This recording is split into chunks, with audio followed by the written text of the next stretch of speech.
Good morning students. In this video we will discuss IELTS writing module, and today I will tell you how to score 7.5 and 8 bands in this module. So I'm teaching to many students. They are saying, majority of the students, they are saying that it is always difficult to score higher bands in writing, and I've seen that number of very academically strong students, even doctors, engineers, they have taken IELTS tests 5 times, 7 times, and sometimes few students, they have taken about 10 times this test, but they are unable to score 7.5, 8 or even 7 bands in IELTS writing module. So this is the first video. I'm going to introduce you that what are different things in IELTS, and then one by one we will discuss each and everything, and I will tell you how to improve different areas and how can you score higher bands in this. In IELTS writing, GT test and IELTS academic test, both are different when we talk about IELTS writing task 1. Yes, in GT test you will write down one letter, so minimum 150 words you will write down in this letter. So question number 2 is you need to write down a response on an essay. So most of the times this is argumentative essay where you will have to take one stance. You will write down something about in favor of the statement or against the statement. So these types of questions are usually known as agree disagree question. Second is you have to write down something about the questions where you are being asked about a rational, and you have to discuss different things.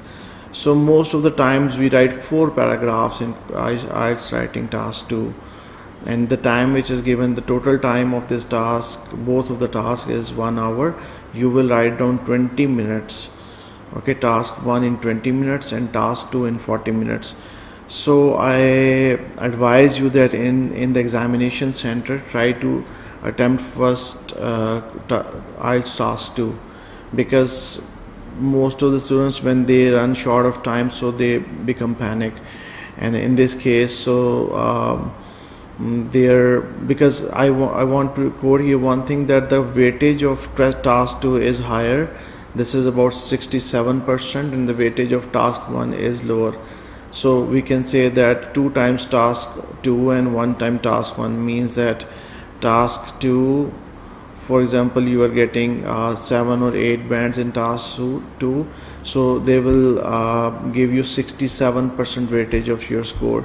In task 1 they will give you 33%. So the more smart approach is this, that you will attempt first question number 2 and then attempt question number 1.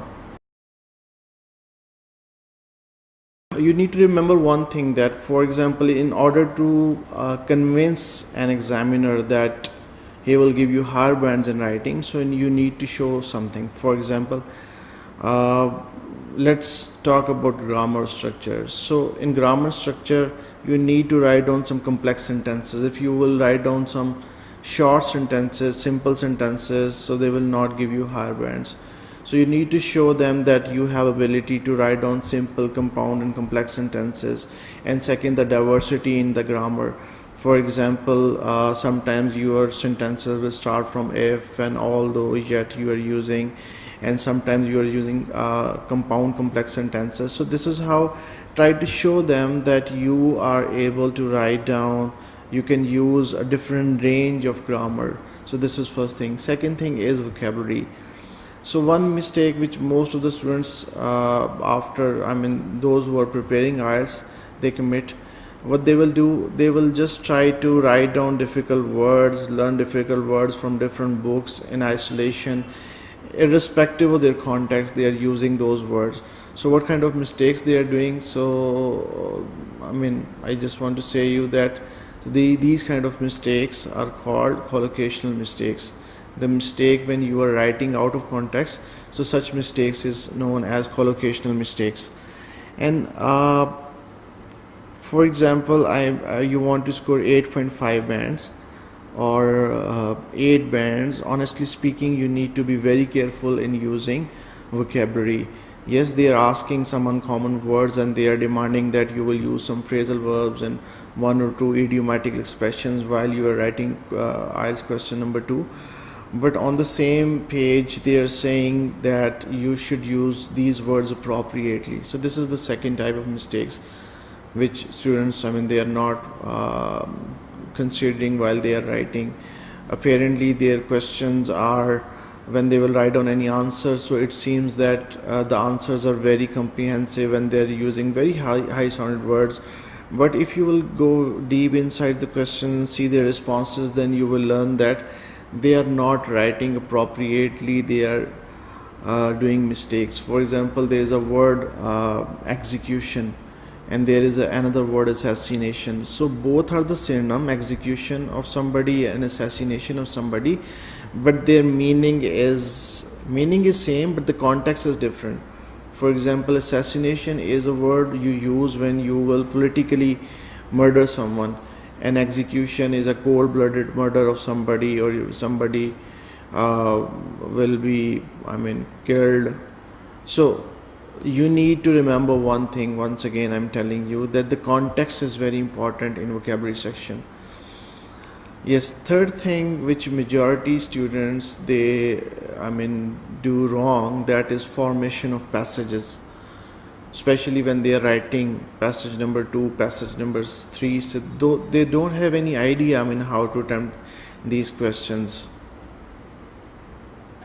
You must write on topic sentence before writing a passage. In the first line, in the first 2 lines, you have to introduce the topic sentence, which is the central theme of the question. So without doing this, and this is the general, you can say, the format of writing a passage. So without doing this, I don't think so that you will be given good score. Then after writing topic sentence, you have to write on first supportive sentence, and you can give after this an example. So I recommend you that at least write down 2 supportive sentences with examples or with some proper reasoning, and then you will you write down a hook statement when you are writing passage number 2. Hook statement, something which is a kind of clue or something. It is a kind of indicator. So you will, when you will write down in the end of in one passage, so it acts like, for example, you are going to connect 2 passages, right? So this is a connectivity. When you will read some kinds of books and articles, then you will see that such kind of the linkers they are frequently using in their passages. And you can also refer, there are many other ways, but when we talk about ways of writing, but when we talk about IELTS writing, you need to remember one thing, that you should give 2 supportive sentences with examples or reasoning, and then you will write down one concluding line in the end. So that concluding line will trigger the third passage. So this is how you will write down passage 2 and passage 3. And one more thing, I just want to say you that read more.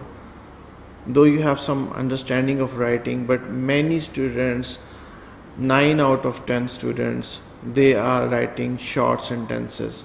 So some they are doing mistakes in articles and other things, prepositional mistakes, and they don't have idea of how to craft sentences, how to use accurate tenses. But those who are good, they are writing short sentences. So this is one reason they are not getting score above 6 or 6.5. So let me tell you once again that complex sentences is very important. Complex and compound sentences, right? So in the end, you will write in conclusion. So in conclusion, remember one thing, that from the beginning to the end, you will not write, you will not repeat words. Don't repeat the structure as well. Don't repeat words. Don't repeat expressions. Don't repeat ideas. And don't repeat grammatical structure. So this is how you can form a good answer. So this is the introduction about IELTS writing. So in my next movie, I will tell you how to write down task 1 and task 2. Thank you so much.